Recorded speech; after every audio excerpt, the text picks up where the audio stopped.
Oh, dear. that was close. Yeah. I thought we were seriously going to be mauled by that mob. I feel a bit bad about not being able to help them escape. I mean, it is a piss-poor place to end up in. Sure, like, tell me about it. And just so disorganised, too. I mean, no wonder no one manages to leave. Well, guess that's why it's called limbo, Tracy. Yeah, we totes get that now. Neil, are you all right? Yeah, fine, thanks. It's just you look awfully grey around the gills. No, really, I'm totally, oh, hang on. Oh dear. Oh, Neil, you could have moved away from us. Or at least turned your back. Oh, I think a bit of that landed in my hair. Oh, God, I'm so sorry, Tasman. Oh, it did. Turns out that spiralling through wormholes doesn't really agree with me. Oh, hang on. I might not be done yet. Then go over there. Right, okay.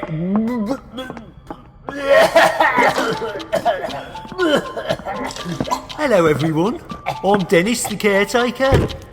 Don't worry, I'll get this cleaned up in no time. Oh yes, sorry about that, Dennis. It's Neil.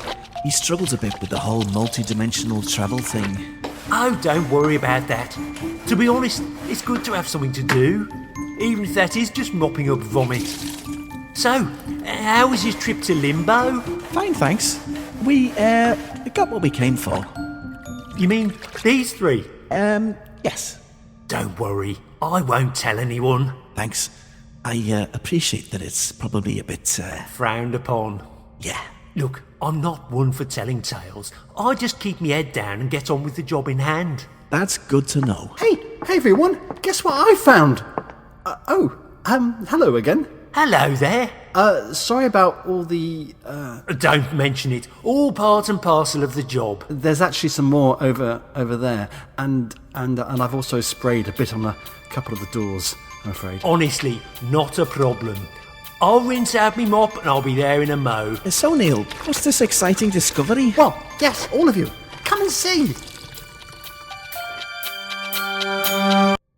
So, what are we looking at exactly? Yeah, apart from, like, a sick, smeared door. The sign. Read the sign. Okay. So it says PCALP. PCALP. So what does that stand for then? Platinum Class Afterlife Package.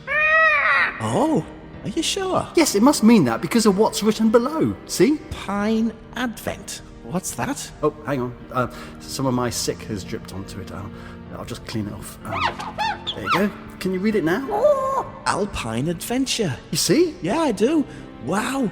What are the chances that you would dress up over this particular door? I know. And here's me thinking that the fates hated me. It's a sign, Bird. I mean, quite literally, a sign inviting me to claim my afterlife option. Afterlife option, Neil. Well, what's that? It was what I was originally offered when death came to collect my soul. I think because I had had such a shitty life up to that point, I automatically qualified for a really cool option. Makes sense. Karmic justice and all that. Exactly. So, what would you get with an Alpine adventure then? Oh, you must get to ski in some sick pow in heaven, Neil. With Neil's fragile stomach, I can imagine that's more than likely. No, Clive. Sick means cool, silly. And pow, in case any of you non-skiers were wondering, means powder. You know, like snow. Oh gosh, who knew? Yes, and what about those majestic views and all that fresh, clean air? I mean, it'll be so peaceful and tranquil. No more dull grey days in Eastwater, just endless blue and shimmering light. Oh, it sounds really romantic, Neil. Yes, Tasman. It does, doesn't it? But is it lawful, Neil? Says the thieving angel. Hang on. That book was for a higher cause, Neil. But don't you see, Corundiel, this is what I'm due. I wouldn't be stealing someone else's place. I mean, if it hadn't been for that screw-up with the paperwork, I'd have been here a long time ago. Well, Neil, that's quite a convincing argument. Yes, isn't it? And perhaps my superiors on the Seraphim Council would be sympathetic if ever there was an investigation. Well, yes, I'm sure they would. In which case, I guess this is farewell? I guess it is. Don't be sad, Neil. We may soon be parted, but our bond will always be there, etched into the very fabric of the universe. Oh, sorry, I wasn't feeling sad. I was feeling a bit nauseous. Oh, I see. I thought that was your sad we've come to the end of our adventure face. Oh, no. Right. Obviously, thanks for being there, and stuff. Oh, old chum. You're welcome. You and I, what a team. I imagine our story will be recounted in the halls of Cosmos for millennia to come. The angel and the bookseller. A heroic tale of... Yeah, sorry, Bird, can I stop you there? Okay. Yeah, it's just I'd like to get going, just in case death pops up again and spoils the party. Yeah, sure. Tasman, last chance. Care to join me? Oh, Neil, that's a very sweet offer. But the thing is, I'm just not quite ready to die just yet. Sure, I get that. You see, Clive and I have so much more exploring to do. Okay, I understand. And I don't just mean Clive's mind.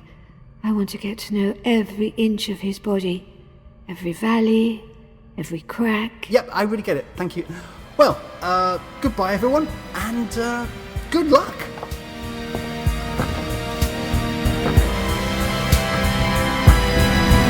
Oh, come on. Try pulling it. I have it. It won't budge.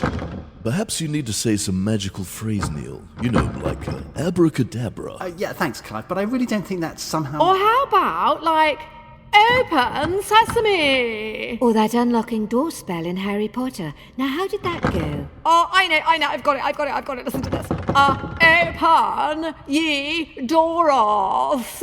No, I don't think that was it. Swiggy wide open sooner rather than later-os. Look, thanks, everyone, but I could really do without your contributions right now, okay? I mean, has anyone got anything practical to offer? Like a penknife, so that I can force the lock? Penknife? We're not Boy Scouts, Neil. Perhaps you're just not meant to penetrate that entrance. Clive could be right, Neil. It could be that the only way in is with a legitimate death certificate. But the other door's opened. It's not fair. I bloody deserve this. Having a problem opening that door? Yes. I'm afraid you'll need a key for that one. Right, you wouldn't by any chance have a spare, would you? No, I'm afraid not. Oh. But I do have this. What's that? My master key. It opens everything. Listen, if I clear up the rest of my vomit, would you be happy to open this? I don't think so. Right, well, yeah, okay, fair enough. No, I mean, you don't need to mop up your sick. That's my job. And I'd be very happy to open the door for you. You would? Oh, that's just fantastic! Thank you. Right. There you go. Right, you lot. Nobody move. Oh, for fuck's sake, not you two again. Oh, not now. Yes, Mr. Taylor, it is us again. The long arm of the law stretching through time, space, and weird multi-doored lobby areas like this one to administer justice throughout the universe. Nice speech, and impressively dogged of you to find us. Thank you, Mr. Marshall. Now, we will be requiring that all here assembled accompany us back to Limbo. That surely doesn't include me, though, does it, officer? I'm afraid it does, Mr. Marshall. Despite your celebrity status, you are not above the law when it comes to aiding suspected felons with flights from justice. Yes, Mr. Marshall. We were somewhat disappointed that you took advantage of our goodwill and trust earlier. Sorry about that. When you're as popular as me, it's often tricky knowing where your moral boundaries lie. Look, how about I give you an exclusive guarding tip and you let me go? What? Something you've never made public before? Of course. Sorry, Mr. Marshall, we won't be bribed. It's about pruning roses. Ooh, that does sound very useful. Constable? Sorry, Sarge, but I just love roses. Nonetheless, our duties come before horticultural advice, however star-studded that advice might be. Right, time to get you all back to Limbo, I think. Oh, God. I really don't want to go back. Me neither. It's like being trapped in a low-rent shopping mall in Wolverhampton. Seriously bad for, energy. Well, sorry, ladies. You can't just take off whenever you fancy it.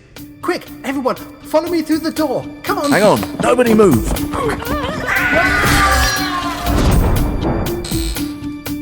Right, Constable, let's get after them. It won't budge, Sarge. It's firmly locked. Bugger. Care for a cup of tea? What? Oh, that sounds like a good idea, Sarge. We haven't had a good cupper since we died.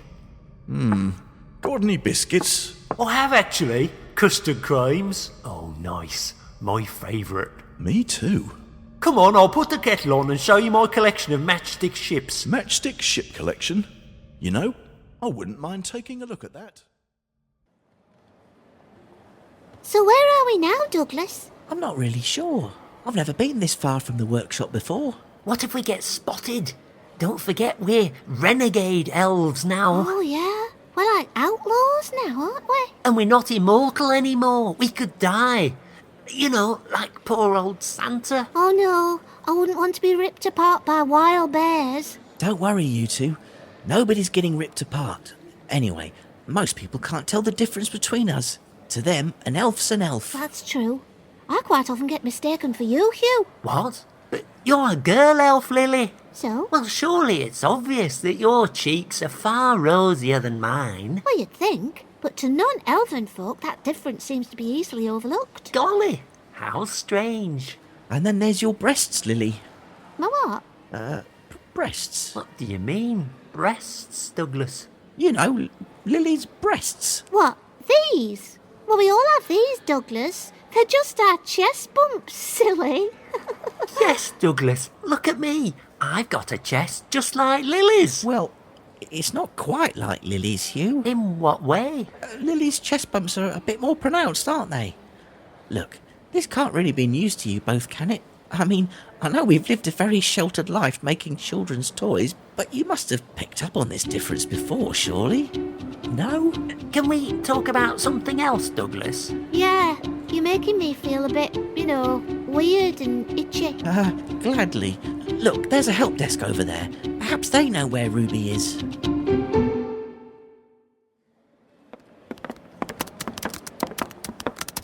Hello. I wonder if you could help us. Certainly. This is the help desk. So, of course, we're always here to help. What is it regarding? We're trying to find a friend of ours called Ruby. Ruby. That's a nice name. She's a nice person. Yeah, she was very accommodating when we shared a sack. A sack? Yes, Santa's sack. What were you doing So, can you help find her for us? Sure. Let me just input some details into the system. Right.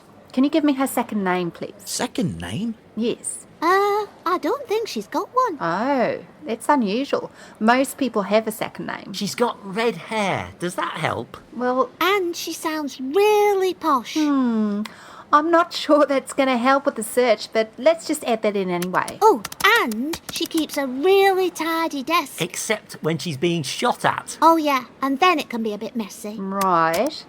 Anything else? Oh, and she also works for God. You. God?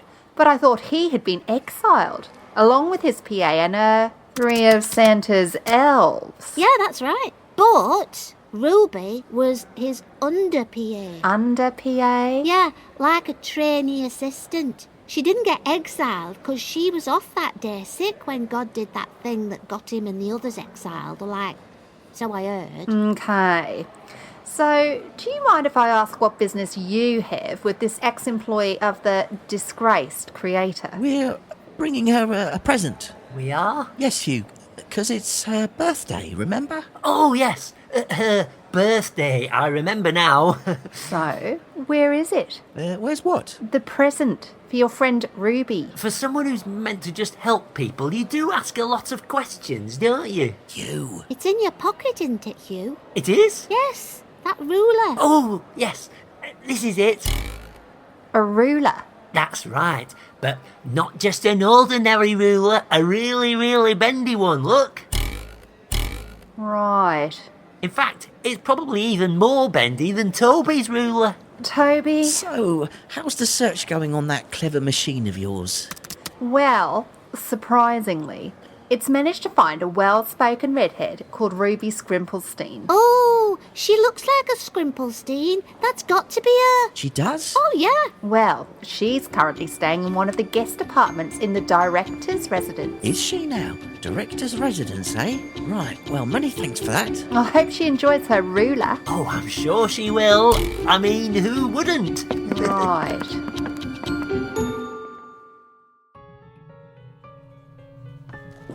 Well, Professor, I hope this site visit is worth my time. I've got a huge amount on my plate at the moment. I really think you need to see this in person, Director.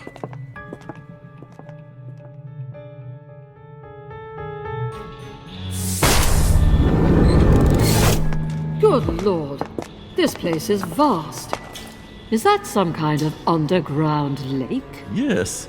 Apparently it is part of the old aquatic center. It was very exciting to find it. Aquatic Center? I've never even heard of that. It was originally built by God as a place where he could develop his aquatic prototypes. You know, anything from tiny plankton up to massive whales. And lots of crazy-looking creatures in between, I can tell you. Typical God. He could never be content with a reasonable number of species. It was always more, more, more.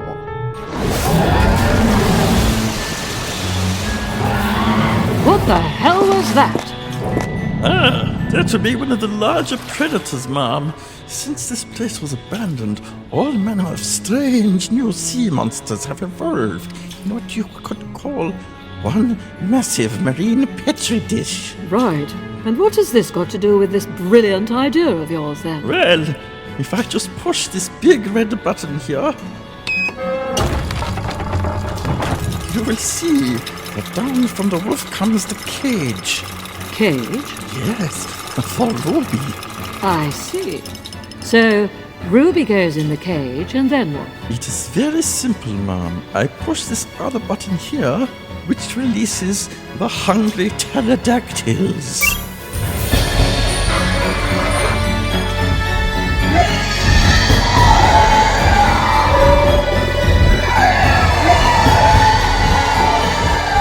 Pterodactyls? Oh, I didn't know we had any of those. No, I unearthed them in God's mothballed dinosaur division. It is very messy in there, but if you ferret around, you can discover some wonderful creatures. Scary-looking blighters, aren't they? I know. Petrifying. And so perfect for us. So finally it is back to the big red button, which by pressing continues the descent of the cage down towards the lake full of flesh-eating sea monsters. Oh, I see. So, faced with the prospect of Ruby being either mauled to death by pterodactyls or chomped to pieces by some monstrous sea creature, you think God will be forced to act. Yes, by utilizing these theatrics, I have created what I like to call a fearsome animal rectum terror event. FARTE, or FARTE for short. Yes, very good. Oh, you like the acronym, Director? I am so pleased. No, Professor. The acronym is puerile and annoying. Like you.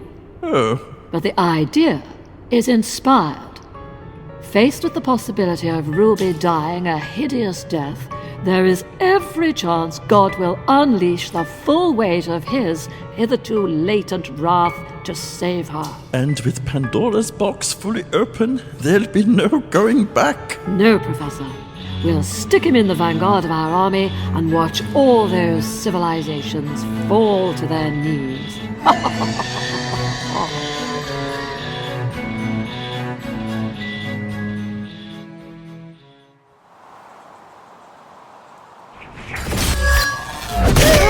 Oh, that's easier. Oh, wow.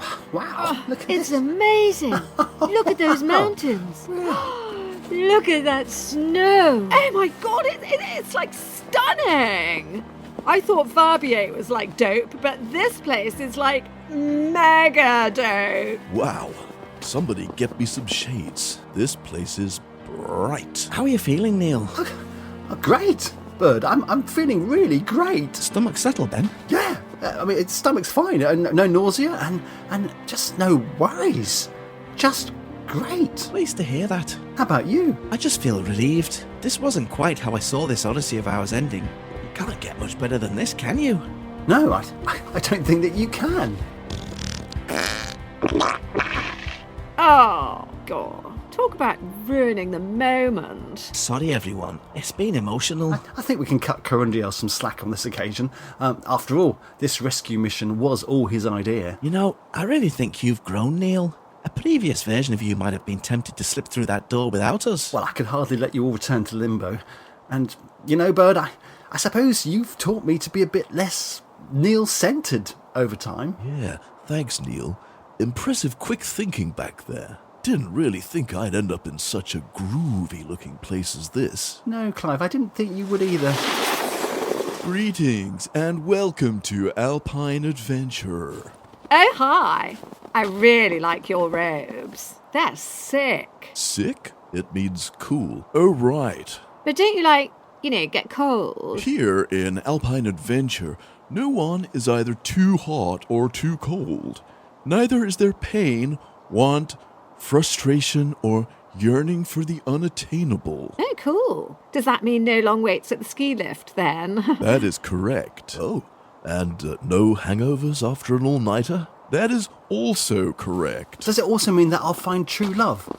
This is Alpine Adventure, Neil, not impossible dreamland. Well, here you will feel totally content within yourself, and therefore feel no desire for another. Yes, Neil, especially if you already have a foxy little minx in your corner. Oh, Clive. Naughty. Okay, it's time to show you around the resort. If you'd each grab a pair of skis... But I can't ski.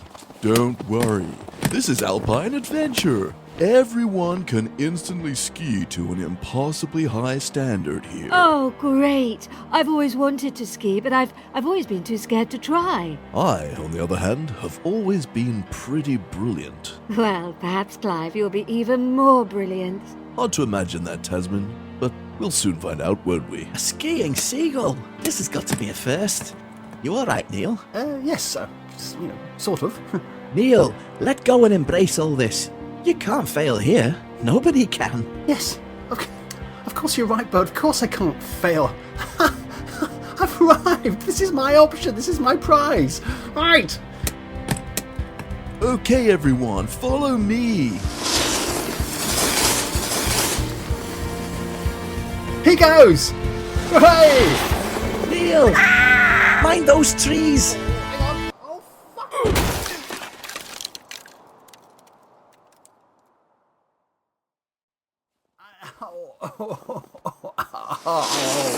Well, that's never happened before. Is he all right? Yeah, I think he's hurt his pride more than anything else. No, it's not just my pride, Bird. It's pretty much everything made of bone. Oh, ow, fucking hell. Ow. So, do you say that this relic has the power to heal me? Oh, yes. What is it you've got wrong exactly? I've got eczema. Oh, that's perfect. This particular Clive Marshall relic is renowned for healing all manner of skin diseases. And it's genuine earwax, is it? Only I've heard there's a lot of bogus relics around these days. Of course it is. You don't think I'd be charging £250 if it wasn't authentic? No, sorry, of course not. In fact, this particular piece was found on my beloved's pillowcase, just prior to him being taken up. Oh, you mean just before the Holy Ascendance? That is correct. So, in many ways, I'm almost loath to part with it. Such is its sentimental value, you see. Of course. Look, oh, widow of Seaview, I wouldn't want to deprive you of it if it's such, Oh, no. Your dermatological needs are more important to me than my transient feelings. Besides, it is what Clive would have wanted. He always treated his fans as if they were his own dear children, you see. Yes. Can I also take a box of the deluxe scented candle collection? Oh, yes, of course. I'll tell you what, I'll throw in an extra candle for free. Oh, that's really generous of you, thank you. It's only a tea light, I'm afraid, but I've got to keep an eye on my margins. Oh, sure, absolutely. Still, that's very kind of you, thank you. Right, so that will be £300 in total, please. You! Hello, Jean. Oh, my God. Can we talk? Oh, you've come for me. At last. Oh, not this again. Oh, no. Just as I was making a name for myself. Just as I was pushing the brand out into new markets. Oh, I can't believe it. Oh, it's so unfair. Ow! That hurt. Just to say, I don't normally go around slapping women. Okay. However, if you knew her the way I do, you'd appreciate that sometimes it's the only thing that works. Right. So what do you want then? Help, Jean. I really need your help.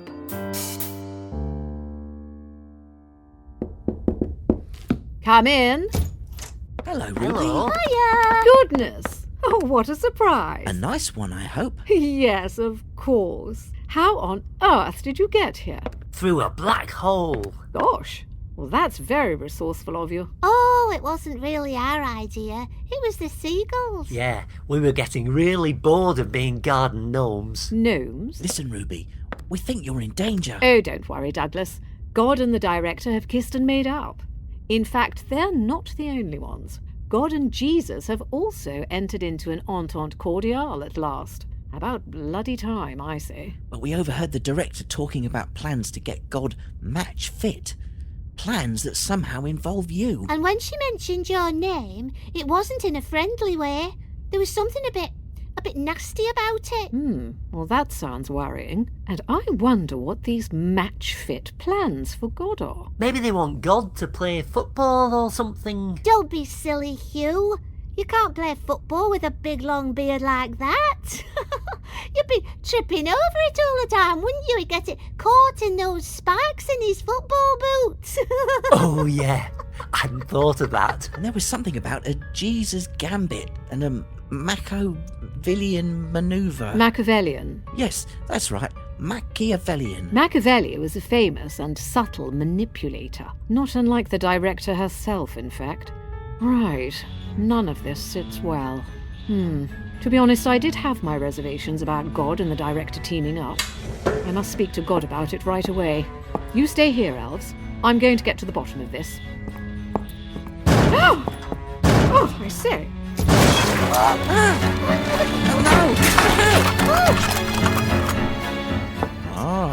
So there you are, you naughty elves. Oh dear. Captain, could you escort them and Ruby here down to the aquatic center? The aquatic centre? But I thought that was... No longer in operation? Quite the contrary, Ruby. Quite the contrary.